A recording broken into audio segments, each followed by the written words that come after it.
ድል አለ በስምህ ድል አለ በቃልህ ድል አለ በስምህ ድል አለ በቃልህ። በዚህ ሰዓት አቶ ትዝታው ሳሙኤል በ3 ወንጀሎች እንደተከሰሰና እንዲሁም ደግሞ ከሀገር እንዳይወጣ እገዳ እንደተጣለበትና የባንክ አካውንቱም እንደታገደ ተሰምቷል። ትፈልግ የምታገኘው ነገር እኮ በክብር ያስቀመጥከው ነው። ልጄ የሚያልፍ ዝናብ አይምታ፣ የሚሞት ሽማግሌ አይርገም፣ ለሚያልፍ ቀን ደግሞ የማያልፍ ቃል አትናገር፣ መጥፎ ቃል ይሰብራል። ሰላም ሰላም፣ የተወደዳችሁ የተከበራችሁ ውድ የዩቲ ቤተሰቦች፣ ዛሬ እንደተለመደው አስተማሪና ቁም ነገር አዘል የሆኑ መረጃዎችን ይዤላችሁ ቀርቤያለሁ። ወደ ቪዲዮቹ ከዛ በፊት ግን ለዚህ ቻናል አዲስ የሆናችሁ ላይክ እና ሰብስክራይብ እንዲሁም የደወል ምልክቱን በመጫን ይህን ቻናል መቀላቀል ትችላላችሁ። ወደ ቪዲዮቹ በቅድሚያም እንግዲህ ይዤላችሁ የመጣሁት ቪዲዮዎች አባታችን አባ ገብረ ኪዳን ስለ ጾም አንዳንድ የተናገሩት ትምህርቶች አሉ፣ ያሉት ነገሮች አሉ። ይህን ቪዲዮ እንግዲህ እንማማርበታለን ብዬ ስላሰብኩኝ ይዤላችሁ የመጣሁት። ተከታትለን እንመለስ። ጾም ማለት ያለ ሰይፍ የሚዋጉበት ረቂቅ የብርሃን ሰይፍ ነው። አስቴር ወገኖቿን የሚጨርሰውን ሃማን ለመጋደል ሰይፍ አልታጠቀችም፣ ጾመች። ስትጾም እሷ ሰይፍ ሳታነሳ የእሷን ወገኖች የሚገለው ሃማ ራሱ የእሷን አጎት ሊሰቅልበት ባዘጋጀው እንጨት ተሰቅሎ ሞተ። ለሚመለስ ጠላት ልብ የሚሰጥ ልቡ ለደነደነ ጠላት ደግሞ የሚዋጋ ሰይፍ ጾም ነው። ጾም የተዋረዱትን ከፍ ያደርጋል፣ ትዕቢተኞችን ያዋርዳል። ጾም ወደ ክብር መውጫ መሰላል ነው። እንግዲህ ተመልካቾች ቪዲዮን እንደተመለከትነው እስኪ እናንተም ስለ ቪዲዮ የተሰማችሁን ሀሳብና አስተያየት ኮሜንት ላይ ጻፍ አድርጉልኝ። ወደ ቀጣይ ቪዲዮ እንሂድ። በቀጣይ ደግሞ ይዤላችሁ የመጣሁት ቪዲዮ እንግዲህ እህትና ወንድም ከረጅም ጊዜ በኋላ ተገናኝተው ያው ወንድምየው ለየት ነገር ነው የሚያሳየው። እንግዲህ ሲሰናበቱ የተሰማቸውን ስሜት ምን እንደሆነ ተመልክተን እንመለስ። ቻው የእናቴ ልጅ። በእነዚህ ሁለት ባለጠጎች ፊት ላይ የሚታየው ስስት ቃላት ሊገልጹት ከሚችሉት በላይ ጥልቅ ነው።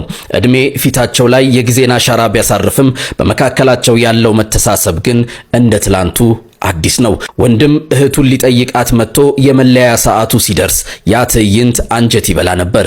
እህት እንደ ሕፃን ልጅ ስቅስቅ ብላ ታለቅሳለች። ወንድም ደግሞ ወንድ ልጅ ሰው ፊት አያለቅስም በሚል ስሜቱን ቢደብቀውም የልቡ ስብራት ግን በአይኖቹ ግርጌ ይነበባል። ያቺ ቻው የእናቴ ልጅ የምትል ቃል በውስጧ የዓመታትን ትውስታና የማይበጠስ የደም ትስስራን አጭቃለች። በዚህ በራስ ወዳድነት በሰከረው ዘመን እነዚህ ቅን ሰዎች የፍቅር ተምሳሌቶች ናቸው።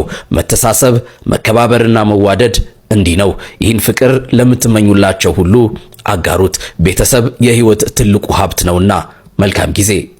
ተመልካቾች ቪዲዮ እንደተመለከተው እስኪ እናንተም ስለዚህ ቪዲዮ የተሰማችሁን ሀሳብና አስተያየት ኮሜንት ላይ ጻፉ። ያው ስሜቱን ታውቁታላችሁ። በጣም ነው ደስ የሚሉት በጣም። በቀጣይ እንግዲህ ተመልካቾች አዶናይ ለዘማሪ ገብረ ዮሐንስ ያሰበለት ስጦታ እንዳለ ሁላችንም እናውቃለን። ይሄ ስጦታ ደግሞ ሊበረከትለትና ሰርፕራይዝ ሊደረግ ነው። እስኪ ደግሞ ስለዚህ ቪዲዮ ተመልክተን እንመለስ። እኔ መጠየቅ የምፈልጋቸው ጥያቄዎች አሉ። ምክንያቱም ካናዳ ነበርኩኝ ለ7 ዓመት ሙሉ ውጭ ሀገር። ወደ ካናዳ ስትወጣ ደግሞ የሚያጋጥሙ ነገሮች አሉ። ስፔሻሊ እንደ አንድ ወጣት ወደ ሱስ ትገባለህ፣ ወደ ብቸኝነት ትገባለህ፣ ከቤተሰብህ ትርቃለህ፣ ጭንቀት አለ፣ ብዙ ነገር ያጋጥማልና ህይወት በጣም ትፈትናለች። እንግዲህ እኔ አሁን ባለሁበት ሁኔታ ከሃይማኖቴ ራቅ ብያለሁ እና እንደ አንድ ሁሉም የሚያውቅ ሳይሆን እንደ አንድ እንዳጠፋ ሰው ከሃይማኖቱ እንደራቀ ሰው እና እቺ ዓለም እንዳሸነፈችው ሰው ሆኜ ነው የቀረብኩት። ጥያቄዎችም ልጠይቅህና ምክርህንም ልሰማ እና የበለጠ ወደ መንፈሳዊነቴም ቀረብ እንድል ማለት ነው። እና እንደኔ ያሉ በህይወት በዓለማዊ ህይወት የተሸነፉ ስፔሻሊ ካናዳ በነበርኩበት ጊዜ በሱስ የተሸነፉ የህይወት መንገድ የጠፋባቸው ሰዎች ምን አይነት ምክር ትሰጣለህ? አዶናይ በጣም በዚህ አጋጣሚ ስላገኘሁ ነው ደስ ብሎኛል። ስለዚህ በጎነትህም አጋጣሚውን ተጠቅሜ ይሄንን በጎ ነገር በልብህ ያስቀመጠ እግዚአብሔር መንፈስ ቅዱስ ስሙ የተመሰገነ ይሁን። ምክንያቱም ይሄን የሚያሳስብ እግዚአብሔር ካልሆነ በስተቀር ካንተ በላይ ብዙ ማድረግ የሚችሉ ሰዎች አሉ። ማለትም ኢቭን አንተ የሄድክበት ያለውን የሚዲያም አቅም ከዛ በላይም ሰዎች ሊኖሩ ይችላሉ። ነገር ግን በበጎ ስራ ውስጥ ተሳትፈሃልና ደግሞ እንደ አንድ እድለኛ ሰው ደግሞ እኔን በዚህ መልኩ ደግሞ በኔ በኩል ልትሰራ አንደበት ላይ አእምሮ ላይ ይሄን በጎ ነገር ያስቀመጠ መጀመሪያ ስሙ ይመስገንና እኔ እንግዲህ የምክር ሰው ብዙ አይደለሁም። ያው እንደምታውቀው አንድ ታለንት አለችኝ ወይም አንድ መክሊት አለችኝ። እሷም እግዚአብሔር ያደረገልኝን በዜማ በተወሰነ ነገር አመስግኖ ማለፍ ነውና ከኔ ብዙ ምክር አትጠብቅም። ያው ሰባኪያን መምህራን ሲሆኑ በደንብ አድርገው መጽሐፍ ቅዱስን ጠቅሰው ያስተምሩ ይችላሉ። እኔ ግን እንደው ምናልባት ምክር ሊባል ከቻለ እንግዲህ እግዚአብሔር በአንድም በሌላም ትላንት የነበርክበትን ነገር አስትቶ ወደዚህ በጎ ስራ አምጥቷል። ስለዚህ ከዚህ በኋላ ያንን እያስታወሱ ወደ ኋላ መቆዘም ጥቅም የለውም። ምክንያቱም እግዚአብሔር ከይቅርታ በላይ የትላንት በደላችንን በማያልቀው ምሕረቱ መጠን ካለፈልን ትላንት እያስታወሱ ወደ ኋላ የምንቆዘምበት ነገር አይኖርምና መጀመሪያ ትላንትን ከዚያ ከእስር ሆኖ ከሚያሰቃይ ከነበረው ቅድም ካልካቸው በጎ ያልሆኑ ተግባራት እንኳን በሰላም አውጥቶ ወደዚህ በጎ ነገር አደረሰ። ቀጥሎ ግን ከዚህ በኋላ ላትመለስ በዚህ መልኩ ላትጎዳ አንድ ጊዜ ፈቷል እግዚአብሔር ማለት ነው። ያ ስለሆነም ነው አሁን በሚገርም መንገድ እየታየ ያለው። ቅድም ብያለሁ ካንተ በእድሜ የሚበልጡ ሰዎች ያረጉትን ነው አንተ ያረክ ያለው። ሚዲያውም ቢሆን ከዚህ በላይ ተደማጭ የሆኑ ሰዎች ላያረጉት ይችላሉ። ስለዚህ ከዚህ በኋላ አንተ ይሄን ነገር እያሰብክ እኔ እውነት በሌላን ጊዜ ስትናገር ሰምቻለሁ በጥቂቱ መሰለኝ ላትመለስ ከዚህ በኋላ ጠላት ላይ ጫወትብህ ሰይጣን ላይ ጫወትብህ ላትመለስ አንድ የፈቶህ አሁን በመናየው አዶናይ ስለገለጠ ከዚህ በኋላ የትላንቱ ያስታወስን ምንቆዝበት ነገር አይኖርም።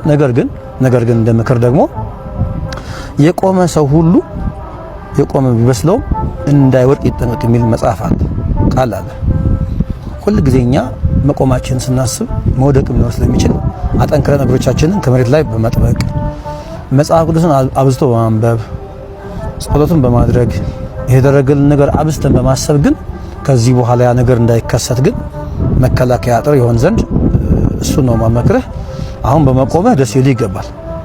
ነገር ግን ደግሞ እኔም አንተም ሁላችንም የቆምን ሲመስለን ድንገት መውደቅ እንዳይኖር ደግሞ ለጊዜ በጸሎት በጾምና በተጋድሎ ራሳችንን ማበርታት ግን ይኖርብናል። ስለ ትላንቱ ማንነት ግን ስራ ስለሰራ ላትፈታ ላትታሰር ከዚህ በኋላ የትላንቱን ማንነትን ከዚህ በኋላ ታሪክ ሆኖ እንዲቀር ደግሞ ስለረዳህ አምላካችንን እናመሰግናለን። አሁንም ግን መክረች ብቻ ናት። የቆመ ሰው ሁሉ የቆመ እንዳይመስለው መውደቅ ሊኖር ስለሚችል በጾም በጸሎት በተጋድሎ ማንም እንዳልሆንክ ራስህ ምንም እንዳልሆንክ የሚያደርግልህ እግዚአብሔር የሚሰራብህ እግዚአብሔር እንደሆነ ካሰብክ ከዚህ በኋላ ምን ነገር ሊመጣ እንደማይችል ነው ልመክርህ የምችለው። ሌሎችም ሰዎች ይሄን የምናወራውን ነገር አስተካክለው ቢሰሙ የሚመከሩ ይመስላል። ቅድም ብያለሁ የምክር ሰው አይደለሁም፣ ብዙም የንግግር ሰው አይደለሁም። የሚቀናኝ ዜማ ስለሆነ እንደው ሌላ ጊዜ በዜማ በግጥም ደግሞ ተከሽኖ ይሄን ዝማሬ ብንሰራው ሳይሻል አይቀርም። አዎ ደግሞ ድንገትን ስለተገናኘን ከዚህ በላይ ልናገር አልችልም። አዶናይ ቴንክ ዩ አባት። ተመልካቾች ቪዲዮ እንደተመለከትነው እስኪ እናንተም ስለ ቪዲዮ የተሰማችሁን ሀሳብና አስተያየት ኮሜንት ላይ ጻፉልን እና አዶናይንም እድሜና ጤና ይስጥልን ያልን መጻፋችንን እናነርሰው ወደ ቀጣይ ቪዲዮ። በመቀጠል ደግሞ የባለ ሀብቱን ምክር ሰምተን እንመለሳለን። ያው ብዙ ነገር እንወስድበታለን ብዬ ስላሰብኩ ያመጣሁላችሁ ተከታትለን እንመለስ። ገንዘብን ዛሬም አጠራቅመዋለሁ ነገም አጠራቅመዋለሁ ብትል ከዚህ በኋላ መኪናን እየነዳው ሲሄድ ምን እንደሚያጋጥመኝ አላውቅም አይደል? ስለዚህ ለዛሬዋ መኖር አለብኝ። መኖር ስለ ጥሩ ቤት መኖር አለብኝ፣ ጥሩ መኪና መንዳት አለብኝ፣ ጥሩ መልበስ አለብኝ፣ ጥሩ ቢሮ መቀመጥ አለብኝ። የት ዓለም ላይ ያሉ የሚባሉ ሀገሮች ሁሉ መዞር አለብኝ። ስለዚህ ማግኘቴ ጥቅሜ ምንድነው? እየኖርክ መሞት የሚለው ፕሪንሲፕል እሱ ነው። እኔም እየኖርኩ ነው አይደል እንዴ? ሌሎችም ደስታቸው ማግኘት አለባቸው። እኔ ብቻ አይደለም የደስታው ተካፋይ መሆን ያለብኝ። አንድ ስቴፕ ላይ ትደርሻለሽ አይደል እንዴ? አንድ ስቴፕ ላይ ስትደርሺ ሌላውን ሰው መርዳቱ ጥሩ ነው። በእኛ አመለካከት የመጀመሪያው መቅደም ላይ የተጻፈ ጽሁፍ ይሄን ይመስለኛል። አያቆምም ፍላጎቱ አይቆምምና ያው እስከ አቅምሽ ከቻለና ጉልበት እስከሰራ ድረስ መስራት የሚለውን ዓላማ መቀበል ብቻ ነው ያመለ እንበለ 20 ዓመት ያገለገለን ሰራተኛ ኮከብ ሰራተኛም ባይሆን ዘበኛ ሊሆን ይችላል፣ ጽዳት ሰራተኛ ሊሆን ይችላል። 20 ዓመት ካገለገለ ድርጅቱ 40% ከበር ያደርጋል፣ እነሱ 30% ከበር ያደርጋሉ፣ እኛ ደግሞ 30% ከበር እናደርግና ባለቤት እናደርጋቸዋለን። ግን እግዚአብሔር ፍቃዱ ሆኖ አሁን የደረስኩበት ደረጃ ሲደርስ የመጀመሪያው ዓላማ የነበረው መማር ለማይችሉ ሰዎች መማር እንዲችሉ ማድረግ ነው። ስለዚህ በዚህ አጋጣሚ ሰንሻይን ፊላንትሮፒ የሚባል ፋውንዴሽን አቋቋመን። ለቀምት፣ አክሱም፣ አገና በ41 ሚሊዮን ብር ትምህርት ሰርተናል። 1300 ልጆች አሉን። the last 10 years ለእያንዳንዱ ልጅ የኪስ ገንዘብ 200 ብር እንሰጣለን። the last 10 years በየወሩ 850 ሺህ ብር እናወጣለን። 850 ሺህ ብር እያወጣን እነዚህ ልጆች ትምህርት ቤት እንዲማሩ ከዚህ ሌላ ዩኒፎርም እንሰጣቸዋለን። ቴክኒክ ትምህርት መማር ካለባቸው እንዲማሩ እናደርጋለን። ስለዚህ ይሄን በማድረጋችን ያቺ የነበረችን 7ኛ ክፍል ስማር የነበረችብኝን ቁጭት የተወጣው መስሎኛልና በዚህም ደስተኛ ነኝ። ይሄ ነው እንግዲህ ፊላንትሮፒውን ያቋቋምንበት አንዱ ምክንያት። ተመልካቾች ቪዲዮ እንደተመለከቱ እስኪ እናንተም የተሰማችሁን ሀሳብና አስተያየት ኮሜንት ላይ ጻፉ አድርጉልኝ። ያ ብዙ ነገር ተመረረበታል ብዬ ተስፋ አደርጋለሁ። ወደ ቀጣይ ቪዲዮ እንሂድ። በመቀጠል ደግሞ አርቲስቶች ሊታሰሩ ነው ተብሎ እየተወራ ነው። እስኪ ደግሞ ስለ ቪዲዮ ተመልክተን እንመለስ። ማስታወቂያ የሰሩት አርቲስቶቹ ይታሰሩልን ይጠየቁልን እየተባለ ነው። የፊንቴክ ኢንቨስትመንት ሰለባዎች በአዲስ አበባ ከንቲባ ጽሕፈት ቤት ሰላማዊ ሰልፍ አድርገዋል። የተፈጠረውን ከአዲስ አበባ መረጃው ደርሶናል፣ እንደሚከተለው አቀርብላችኋለሁ። በፊንቴክ ኢንቨስትመንት አማካኝነት ተጭበርብረናል የሚሉ በርካታ ዜጎች በአዲስ አበባ ከንቲባ ጽሕፈት ቤት ደጃፍ በመገኘት ዛሬ ተቃውሟቸውን ሲያሰሙ ውለዋል። ተበዳዮቹ እንደገለጹት ተቋሙ BYD ሴጉል የተሰኙ የኤሌክትሪክ መኪኖችን በ950 ሺህ ብር ቅድሚያ ክፍያ ለአባላት እንደሚያከፋፍል ባደረገው ጥሪ መሰረት ክፍያ ቢፈጽሙም እስካሁን መኪኖቹን ሊረከቡ እንዳልቻሉና ገንዘባቸውንም የት እንደደረሰ እንዳልታወቀ ገልጸዋል። ይህ ችግር በመቶዎች የሚቆጠሩ ሰዎችን ለከፍተኛ ኢኮኖሚያዊ ቀውስ የዳረገ መሆኑና ጉዳዩን የከንቲባ ጽሕፈት ቤት በልዩ ሁኔታ እንዲመለከተው አቤቱታቸውን አቅርበዋል። የጉዳዩን አሳሳቢነት ተከትለው በፊንቴክ ኢንቨስትመንት ባለድርሻ ከሆኑት መካከል አንዱ የሆኑት አቶ ዳንኤል ዮሐንስ ከወራት በፊት በአዲስ አበባ ፖሊስ በቁጥጥር ስር ውለው ምርመራ እየጣራባቸው እንደሚገኝ ታውቋል። በተያያዘም የፌዴራል ፖሊስ በድርጅቱ አማሮች ላይ የክስ መዝገብ እያደራጀ መሆኑ የተሰማ ሲሆን የምርመራው ሂደት የበርካታ ቢሊዮን ብር ግብይቶችና የንብረት ዝርዝሮችን እንደሚመረምርም ይጠበቃል። ተበዳዮቹ በሰልፉ ወቅት ካነሷቸው ዋና ዋና ጥያቄዎች መካከል የድርጅቱን ማስታወቂያ የሰሩና ሰዎችን ለኢንቨስትመንት ያነሳሱም አርቲስቶችን በሕግ እንዲጠየቁ የሚል ይገኝበታል። እኛ ገንዘባችን የሰጠነው የእነርሱን ዝናና ማስታወቂያ አምነን ነው ሲሉም ተበዳዮቹ በምሬት ገልጸዋል። ይህ ክስተት በአገሪቱ በቴክኖሎጂና በኢንቨስትመንት ስም የሚፈጸሙ የማጭበርበር ተግባራት እየጨመሩ መምጣታቸውን የሚያሳይ ሲሆን በተለይም ታዋቂ ግለሰቦች ለሚያስተዋውቋቸው የንግድ ስራዎች መንግስት ጥብቅ ቁጥጥር ሊያደርግ እንደሚገባ መልእክት ያስተላለፈ ሆኗል። ሰልፈኞቹ መንግስት በቁጥጥር ስር በዋሉ ግለሰቦች ላይ ፈጣን የፍትህ ሂደት እንዲያከናውንና የተዘረፈው ገንዘባቸው እንዲመለስላቸው በቁጥጥር ስር ያልዋሉ አርቲስቶችን በቁጥጥር ስር ውለው እንዲጠየቁ ጠይቀዋል። ተመልካቾች ቪዲዮ እንደተመለከትነው ነው። እስኪ እናንተም ስለ ቪዲዮ የተሰማችሁን ሀሳብና አስተያየት ኮሜንት ላይ መጻፋችሁን ተመልካቾች ከሰሞኑ እንግዲህ ጋዜጠኛ ዮናስ ብዙ ነገር አደረገ፣ ብዙ ነገር አድርጓል ምናምን ተብሎ እየተወራ ነበር። በዚህ ቪዲዮ ደግሞ ምላሽ ሰጥቷል። ይህ ምላሽ ሰምተናል። ጤና ይስጥልን ጋዜጠኛ ዮናስ ከበደ እንደምን አለ? እግዚአብሔር ይመስገን። ሻሎም ብለናል። ከኢትዮጵያ እንደምን ናችሁ? እግዚአብሔር ይመስገን ሻሎም። እኛም ሰላምታችን ይድረሳችሁ እዚህ ኢየሩሳሌም። እናመሰግናለን በጣም። አዎ ዮናስ እንግዲህ ሰሞኑን የጋዜጠኞች የልዑክ ቡድን በእስራኤል ጉብኝት አካሂደዋል። ከመካከላቸው አንዱ አንተ ነበርክ። እስራኤል እንዴት አያሃት? አሁን ድረስ ገና ካሁኑ ናፈቀች። እንግዲህ ከመጣው ዛሬ 3ኛ ቀኔ ነው፣ ግን በቃ ገና ካሁኑ ናፈቀች። እኔ በጣም የገረመኝ ነገር አንድ ነገር ነው። መጀመሪያ ቀድሜ ልጥቀስ። የመጀመሪያውና ትልቁ ነገር እንደ ክርስቲያን እስራኤል ማየት የመጨረሻ ግብ ነው። ልክ አንድ እግር ኳስ ተጫዋች የናሽናል ቲም በመረጥ ግቡ እንደሆነ ሁሉ እንደ ክርስቲያን እንደ አማኝ አንድ ትልቅ ስኬት ነው አንዱ። ይሄን ደግሞ ያመጣልኝ ማን ነው? ሙያዬ ነው፣ ጋዜጠኝነት ነውና ጣቢያዬን ለዚህ ፈቃደኛ ሆኖ የላከኝን ጣቢያዬን እንዲሁም ደግሞ ግብዣውን ያደረገልኝን በኢትዮጵያ እስራኤል ኤምባሲ በቅድሚያ በጣም ላመሰግን እወዳለሁ። ግን ናፍቃችሁኛል፣ አቦ ካሁኑ ናፍቃችሁኛል በጣም። እንደው እኛም በጣም ጓጉተን ነበር። ያው ትመጣላችሁ ተብሎ መጀመሪያ ገና ሲነገረን ጀምሮ ነበር የጠበቅናችሁ። ያው ልክ ናፍቀውት የሰነበቱት ቤተሰብ እንደሚመጣው ነበር የጠበቅናችሁ። አጭር ነበር ጊዜው እንጂ በጣም ደስ ብሎን ነበር። እስራኤል የመጀመሪያ ጊዜ ነው ማለት ነው ዮናስ? የመጀመሪያ ነው። ወደ አሜሪካና ወደ አውሮፓ ነበር እስከዛሬ ጉዞ ያደረኩት የውጭ ሀገር ጉዞዎችን፣ ግን እስራኤል የመጀመሪያ ነው። በጣም ኤክሳይትድ ነበርኩኝ ለመሄድ ወደ እናንተ ጋር ለመምጣት ራሱ ቀኑ አልሄድ ብሎኝ ይሄ አዲስ ልብስ የተገዛለት ልጅ የለም የአዲስ ዓመት እንደነገ የሚያደርገው እንግዳታች ልብስ ልክ እንደዛ እንደሚያጓጓ ያህል አዳልት መሆን ቀርቶ የልጅ ያህል ጉጉት ነበረኝ። እጅግ በጣም ወደቻለኝ ብዙ ነበር። አዎ ኢየሩሳሌም ሲባል እውነት ነው። ታዲያ እንግዲህ መቼም ስለ እስራኤል ብዙ ትሰራላችሁ፣ ሙያም ያው ግድ ይላል። ስለ እስራኤል ታነባለህ። እስራኤልን ያው በንባብ ታውቃታለህ በደንብ፣ ግን እንደው በአካል ስታያት ምን የተለየ ነገር አገኘ?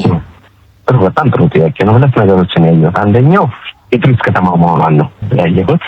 ሁለተኛው ደህንነቷ በጣም የተጠበቀ መሆኑን አይቻለሁ። እነዚህ ሁለት ነገሮች አብረው ስለሚሄዱ ነው ቀድሜ ያነሳኋቸው። ቱሪዝም እና ሴኩሪቲ ወይም ደህንነት በጣም ይገናኛሉ። ደህንነት በሌለበት ሀገር ላይ ቱሪዝም ምንም አይስፋፋምና እያንዳንዱ እስራኤላዊ የእስራኤል ጠበቃ ሆኖ ነው ያየሁት በአንድም በሌላ። ሌላው ደግሞ በጣም ይሄ አንዳንዴ ድሬዳዋ ያለው ሁሉ ይመስለኛል የሚገርምሽ፣ በተለይ ኢየሩሳሌም ሄድን በኋላ አንዳንዱ ሰፈር ድሬዳዋ ያለው ይመስለኛል። የአምስተኛ የሚባል ሰፈር አለ ድሬዳዋ፣ ኮኔል የሚባል ሰፈር አለ ድሬዳዋና ያንን አካባቢ የሚመስል ነገር ሁሉ አይቻለውና ከቤት ወደ ቤት አይነት ስሜት ነው የተሰማኝ። ደህንነቱ፣ ቱሪዝሙ፣ ዌልካሚንግ፣ እያንዳንዱ ሰው ሰላምታው፣ ፈገግታው በጣም የቤተሰብነት ስሜት እንዲሰማን በእኛ የስራ ሩጫ የበለጠ ጫና እንዳይፈጠርብን የእናንተ የእስራኤላውያን ዌልካሚንግ ፌስና አቀባበል ሙሉ በሙሉ በጣም ተመችቶን በጣም ደስ ብሎን ነው ያገኘነው። ከዛ በላይ ደግሞ የኢትዮጵያ ሬስቶራንቶችን ሬስቶራንቶችን ነበር ራት የበላን የመጣን ቀን ምሽት እዚህ ሊናፍቀን የሚገባውን ነገር በሙሉ እዛ አግኝተነዋል። እጅግ በጣም ደስ ብሎኛል። ሌላው እንግዲህ ምናልባት በኋላ በጥያቄና መልስ እናነሳቸዋለን። እኔ በጣም ኤክሳይትድ ስለሆንኩኝ ነው የቴል አቪቭንና የእስራኤልን ከተሞች ደግሞ በተለያየ መልኩ በኋላ ምናልባት እናያቸዋለን ብዬ አስባለሁ። ልክ ነው። እንግዲህ በ5 ወይም 6 ቀናት ነው የቆያችሁ። የተለያዩ ቦታዎችን አይታችኋልና እንደው ያስገረመ ይሄ የተለየ ነው ያልከው ቦታ ምንድን ነበር? እኔ በጣም ከሁሉም የገረመኝ እንግዲህ ምናልባት የፕሮክሲሚቲ ቅርበት አለ አይደል? እኔ የትልታችን ቤተሰብ ስለሆንኩና አዘጋጅ ስለሆንኩ አንቲክ ነገር በጣም ስለሚስበኝ ኦልድ ጃፋን በጣም ወደድኩት። ሁሉ አስደናቂኝ ኪናንጻው ብቻ ሳይሆን ያንን አክብሮ መቆየቱ ደግሞ ለአሁኑ ትውልድ እንደ ቱሪስት መሆኑና ይሄ ኦልዲስ ነገሮች ላይ ከተሞች ምልክት ያስፈልጋቸዋል ነው። ማንኛውም ከተማ የራሱ የሆነ ምልክት አለው እና ከተሞች ምልክት ያስፈልጋቸዋል። ስለዚህ ቴል አቪቭ ላይ ኦልድ ጃፋ የራሱ የሆነ ምልክት ሆኖለታል። በጣም ካስደነቀኝ ነገር አንዱ ኦልድ ጃፋ ነው። ምክንያቱም በዛው ውስጥ መንሸራሸር፣ በዛው ውስጥ አንድም እንደንተን ይመስላል ባይ ዘ ዌይ እንደ ፋሲሌደስ ያን አይነት ስሜትም ነበረኝ። ፋሲሌደስ በውስጡ የሚሄደውን አይነት ስሜት ኦልድ ጃፋ ላይ ያንን ነገር አይቻለሁ። ዌዘሩ በጣም ተመችቶኛል። ከዛ በተጨማሪ ደግሞ ህልሜ የሆነው እንግዲህ ዮናስ አርተሜ ትንቢተ ዮናስን ከልጅነት ጀምሮ ያነባለሁ። በቃል ይዤው ለጓደኞቼ ለእህት ወንድሞቼ ተርቋሉ ትንቢተ ዮናስን እና እንግዲህ ያ ትንቢተ ዮናስ የተፈጸመበት ቦታ ላይ ዮናስ መርከብ የተሳፈረበት ቦታ ይሄ ነው ብሎ አሳዩኝ። አቦ እዛ ጋር የነበረኝ ኤክሳይትመንት እዛ ኦልድ ጃፋ ጋር እና አንድ ቴሌቪዥን 24 ልክ እዛ ነው ቴሌቪዥን ስቴሽን ያለበት እዛ ጋር ዮናስ ቴስቴስ የተላከበት ቦታ ወይ መርከብ ያዘበት ቦታ ይሄ ቦታ ሳይሆን አይቀርም ብሎ ያሳየን ቦታ ትንቢተ ዮናስን ያን ታሪክ በአካል አየሁትና እንደኔ ድለኛ ማን አለ? እንዳልኩሽ ነው ጉብኝቱ ለኔ አንድም መንፈሳዊ አንድም ዓለማዊ ነው። እግዚአብሔር የሰጠኝ በረከት ነው በአንድ በኩል፣ በሌላ በኩል ደግሞ በጋዜጠኝነት ስራዬ ደግሞ ያየሁትን በካሜራ ያየሁትን በእይታዎች ያስቀሯቸውን ነገሮች ደግሞ ዛሬ ማታ ጀምሬ ለሁለት ተከታታይ ሳምንታት ለተመልካቾች አደርሳለሁ እና ባለ ሁለት ሳይት ነበር። አንድ ማማመታ አንድ ማለማየው ሁለቱ ግን እኔን የሚሰሩኝ ሆኖ አግኝቻለሁ እና በጣም አሁን ኤክሳይትድ ስለሆንኩኝ መልሰሽ ወሰድሽኝ እዛ ኦል ጃፋ ያለው ነው መሰለኝ።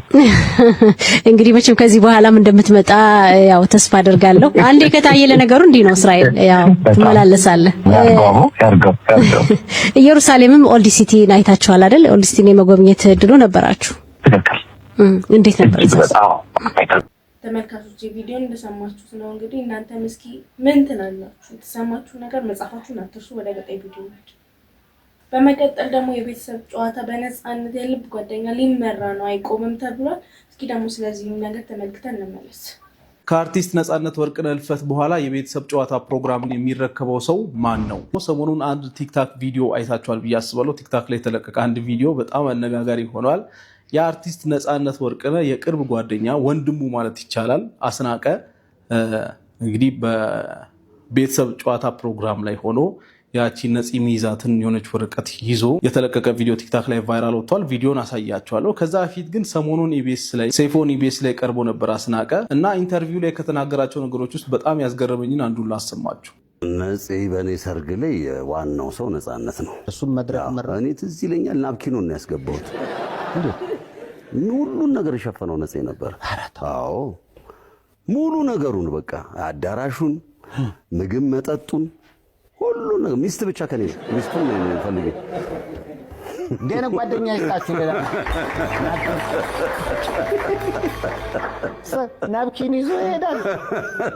ምንም ነገር ያለባት እንዲ ለማለት መድረክ የመራው እሱ ሁሉን ነገር በቃ የሰራው ነፂ ነው። በጣም በጣም በጣም የሚገርም በቃ። የት ነበር ሰው? ሳፋየር። ዋው ደህና ሆቴል ነው ያገባው። ምን ያህል ሰው ነፂ ደስ ያለኝ የእሱን አዲስ አበባ ሬስቶራንት አድርጎ የጓደኛውን ሳፋየር የሚገርም ነው። ባይዘዌ ጓደኝነት ምናምን የሚባለው ነገርም በእነዚህ ነገሮች ነው ፕሩቭ የሚደረገው። ባይዘዌ ይሄ ብቻ አይደለም፣ ምን ያክል እንደሚቀራረቡ በተለያየ ጊዜ ሲናገር ነበረ። የቀብር ስነስርዓቱ ላይ ራሱ የተናገረው አንድ ነገር በጣም የብዙዎችን ልብ ነክቶ ነበር። እዛ አርቲስት ነፃነት ወርቅነህ ባለበት አካባቢ ላሉ ወጣቶች ገንዘብ ይሰጣቸው ነበር ሲመጣ ማለት ነው። እና እነሱን አሁን ከዚህ በኋላ ማን ነው የሚያስደስታቸው ብሎ በጣም አዝኖ ሲያለቅስ ነበር እሱና ያ ፓርት በጣም ነበር በቃ እኔ ራሱ ያሳዝነኝ ማለት ነው። ለማንኛውም በዚህ አጋጣሚ ኢቢኤስን በጣም ማመስገን ፈልጋለሁ። እኔ ኢቢኤስ ላለፉት በጣም ብዙ ዓመታት ኤግዛክት ዓመቱን እንደውም እርግጠኛ አይደለሁም፣ ግን ኢትዮጵያ ውስጥ እንደ ሚዲያ ያን ያክል ጊዜ ሁሉ ኮንሲስተንት ሆኖ መቆየት የቻለ የቲቪ ቻናል ነው። በነገራችን ላይ ሌሎቹን የቲቪ ቻናሎች ማየት ትችላላችሁ። አንዴ ቦግ ይላሉ፣ አንዴ ቀዝቀዝ ይላሉ፣ አንዴ ቦግ ይላሉ፣ አንዴ ቀዝቀዝ ይላሉ። ግን ኢቢኤስ ያን ሁሉ ጊዜ ኮንሲስተንት ሆኖ ነው የቆየው። ነገር ግን መሀል ላይ የሚያጋጥመው ነገር ደግሞ ኢቢኤስ ላይ ያለው ፈተና ይገርመኛል። እኔ አስታውሱ እንግዲህ አስፋውን አስታውሱ፣ ነፃነትን አስታውሱ። በቅርቡ ደግሞ የኢቢኤስ ዋና ስራ አስኪያጅ ነው ህይወቱ ያለፈውና በጣም የሚያሳዝን ነው። በቃ ኢቢኤስ እያለፈ ያለበት መንገድ በጣም የሚያሳዝን ነው። ግን በዛ ሁሉ መከራ ውስጥ በዛ ሁሉ ነገር ውስጥ እስካሁን ኢትዮጵያው ነምበር 1 ቲቪ ስቴሽን ሆኖ መቀጠላቸው በጣም ደስ የሚል ነው እና ለኢቢኤስ እውነት እኔ በጣም ክብር አለኝ። ለማንኛውም ኢቢኤሶች ነፃነትን በሌላ ሰው የሚተኩ ከሆነ በማን ነው መተካት ያለባቸው የሚለው ዙሪያ ሰው ሶሻል ሚዲያ ላይ በጣም የተለያየ ሀሳብ ሲሰጥ ነበረ እና ብዙዎች የወደዱት ሀሳብ ነፃነት ወርቅነህ የሚተካ ከሆነ በሌላ ሰው በራሱ ጓደኛ የሚተካ ጥሩ ነው የሚል ነው። ይህንን ከግምት ውስጥ በማስገባት ይህን ኤአይ ጀነሬትድ ቪዲዮ ቲክታክ ላይ ሰሞኑን ፖስት ያደረጉ ልጆች አሉ።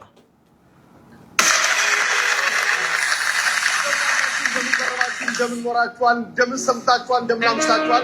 ይህ የኢቢኤስ ቴሌቪዥን የቤተሰብ ጨዋታ ነው። በኢቢኤስ ቴሌቪዥን ብቻ ሁላችሁም ትመጣላችሁ፣ ዝነኛ፣ ሀብታም፣ ታዋቂ ትሆናላችሁ። በየዙሩ 25,000 ብር እንደገና በተከታታይ 7 ጊዜ አሸንፈ የፈለግበት መሄድ ይችላል። ምክንያቱም ሽልማት ይሄ ቪዲዮ ኤአይ ጀነሬትድ ነው፣ ትክክለኛ ቪዲዮ አይደለም። ነገር ግን ሰው ምን እያለ ነው እስቲ ስለዚህ ጉዳይ የሚለውን ቼክ ለማድረግ ኮሜንት ሴክሽኑን ከፈትኩና የቤተሰብ ጨዋታ ያለ አስኔ አይሆንም። የወንድሙን ስራ ማስቀጠል አለበት። አስናቀ መቀጠል አለበት። ደረጀ ኃይለ ማርያም ቢሆን ይሻላል። የሚተካው ባይኖርም ነፂ እድሉ ቢሰጠው ለሱ ነበር የሚሰጠው። ቢሆን ደስ ይላል። ለምንድን ነው ይሄን ኮሜንት በቃ በደንብ ያየሁት? ነፂ ቢሆን ይሄን እድል ለጓደኛው ነበር የሚሰጠው የሚል ነው እንግዲህ ሐሳብ። ጓደኛው ራሱ ይተካው። በጣም አሪፍ ምርጫ በእውነት። የነፂ ጓደኛ እኮ የሌለ ኮሜዲያን ነው። ቦታውን ይመጥናል፣ አስድቀናል የሚል ነገር እንግዲህ ሰው እያጸደቀው ነው ማለት ነው። ስለ አስናቀ በጣም ጨዋታ ይችላል፣ አስኔ ራሱ ከሁሉም እድሜ ክልል ጋር መጫወት ይችላል የሚል ነገር ኮሜንት ላይ በጣም እየተሰጠ ነው። እና እናንተስ ምን ታስባላችሁ? ያው ሞያ ነው አክቹአሊ ኪነ ጥበብ ውስጥ ያለ ሰው ነው አስናቀ። በነገራችን ላይ ከአርቲስት ነፃነት ወርቅነህ ጋር የተገናኙት ራሱ በኪነ ጥበብ ጉዳይ ነው፣ በሌላ ነገር አይደለም የተገናኙት። አስታውሷል ያን ጊዜ ያንተና የነፃነት ወዳጅነትስ? አሁን ለምሳሌ የጁስ ቤቷ በዚህ ነው። አንተና ነፃነት፣ አንተ ሳሪስ ጎፋ፣ አይ እዚህ ሳሪ ቄራ መካኒሳ ቄራ ምናምን መካኒሳ፣ እሱ ደግሞ ራይል። ወዳጅነት እንዴት በትምህርት ቤት ነው? በምንድን ነው ጫፍና ጫፍ ሆናችሁ የተገናኛችሁት? አሁን እኔና ነፂን ያገናኘን ምንም አይደለም።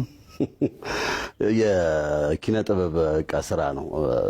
እኔም ከትምህርት ቤት ቀደም ብለህ አንድ ፔሪድ ቀደመ ምናምን ወጥተህ ሳንፎርድ ኢንግሊሽ ስኩል እንደውም አሁን በቃ አስኔት የተማርከው ሳንፎርድ how are you how was everything the thing of the matter of the because of the me I was like you ስለው ነፂ እንዴ አለኝ። ነፂ አስኔት ተምረሃል እንዴ? እኔም እንደ ሁኔታውን ሲወፈው ብዙም አላረፈውም ነፂ መሰለኝ ነፂ ያልኩት። ከዛን ቀን ጀምሮ እንደ ምሁር ነው የሚያይ። ነጭ ምናምን ስትመጣ የሚነሳው ለዛ ነበር።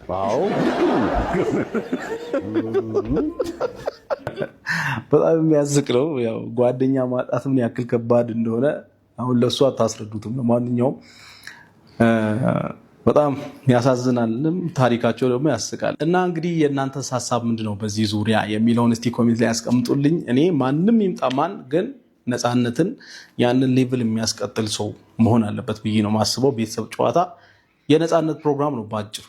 በቃ ነፃነት ነው ትዝ የሚለኝ። የቤተሰብ ጨዋታን ገና ከርቀት ሳየው ራሱ ቀጥሎ ነፃነት ነው መምጣት ያለበት ብዬ ነው የሚሰማኝልኝ። እና ያንን የሚተካ ሰው ነው መሆን ያለበት። እና ጓደኛው ቢሆን እኔ ደስ ይለኛል በጣም በቃ። ግን ያው እዛ ጋር ትክክለኛውን ነፃነትን የሚተካ አይነት አቋም ላይ ቢሆን ደስ ይለኛል በጣም። እና ያ ቢሆን የሚቻል ከሆነ እኔ ከማንም በላይ ደስተኛ መሆን ሰው ነኝ። እንግዲህ አካሄዱ ደስ የሚል ነገር ይመስላል። እስኪ መጨረሻውን እናያለን። እስኪ እናንተም ስለ ቪዲዮ የተሰማችሁን ሀሳብና አስተያየት ይሁን አይሁን የሚለውን ነገር ኮሜንት ላይ መጻፋችሁን አትርሱ። ወደ ተመልካቾች ለዛሬ ጀላችን መጣት ቪዲዮዎች እነዚህ ይመስላሉ። እስኪ እናንተም ስለ ቪዲዮዎች የተሰማችሁን ሀሳብና አስተያየት ኮሜንት ላይ ጻፍ ማድረጋችሁን አትርሱ። በቀጣይ ባሪኩ እንደምንገኝ ተስፋ አደርጋለሁ። አመሰግናለሁ።